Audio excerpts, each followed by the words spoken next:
I think it's really common. I think even people who do public speaking, public performance, and so forth often have it for a long time. And probably some even have it for like their whole career to some degree. I think it certainly gets subtler, but it's such a common one. I think we're sort of wired for it, actually, or something about the way our brains are wired and being aware of how we're presenting ourselves, especially to large groups, can get stimulating. I think a really good way is to lean into it, to really like give yourself to it. And that's why I think like improv is so good, right?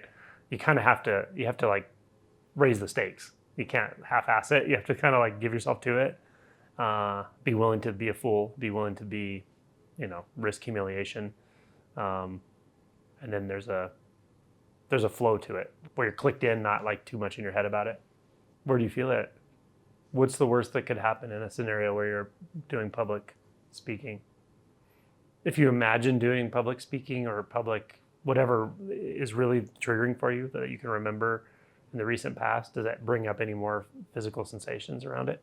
I think some things don't really have a spiritual answer. It's just a matter of doing it.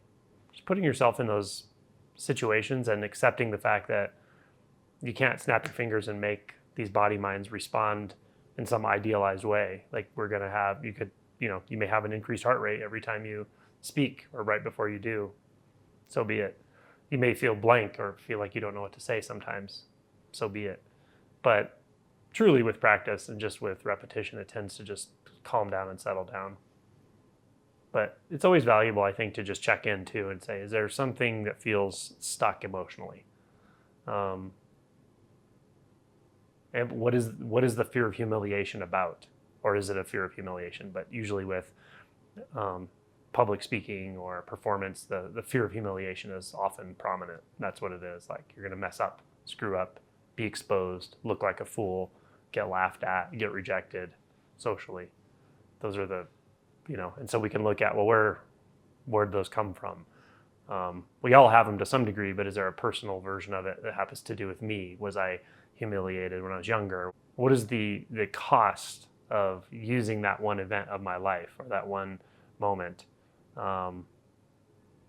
as evidence that I shouldn't do X, Y, Z, like numerous times, right? That happened once, but how many times have you not done something because of it, because of the memory of it, right? And sometimes just looking at it that way can be helpful, but you can also just really drop into those feelings of awkwardness or rejection, looking foolish, feeling frozen, finding what it is. Is it the frozenness that is so uncomfortable that I try to avoid it? Criticism, am I afraid of criticism? Or, it could be anything, but those kinds of explorations can be helpful as well.